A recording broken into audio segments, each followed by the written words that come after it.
An iconic Beatles song made a powerful impression during the Rolling Stones Beggars Banquet album launch, reportedly unsettling Mick Jagger, according to Vesuvio Club owner Tony Sanchez. In the summer of 1968, Paul McCartney cleverly used the event, held at the short-lived, Moroccan-themed Vesuvio Club in London, as the perfect moment to debut Hey Jude, a Beatles track that had yet to be released.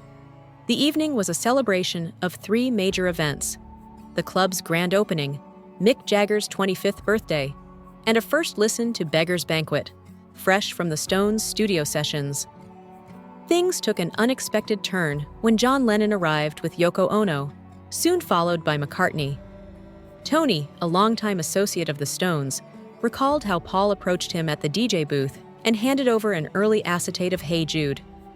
In an interview featured in The Beatles, Off the Record, Tony recounted that when Paul arrived, the crowd was already energized, dancing to the Stones' latest album, which he described as their finest work to date.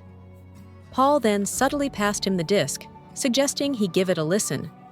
At the time, only the Beatles and a few staff at Abbey Road Studios had heard the track. Without seeking Jagger's permission, Tony went ahead and played it. As the slow, building rhythm of Hey Jude filled the room, it instantly captivated everyone present. He also recalled flipping the record to play Revolution, which featured John Lennon's distinct vocals.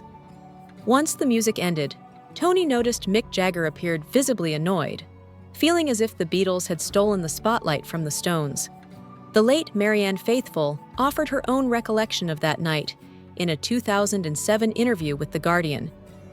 She remembered the joyful atmosphere suddenly shifting when Paul walked in with a knowing smile, humbly downplaying what he had brought. But once Hey Jude played, the crowd was stunned. She described the moment as one of creative brilliance, where it felt like everyone present was part of something extraordinary. Although the Vesuvio Club shut down just weeks later, the impact of that night lingered.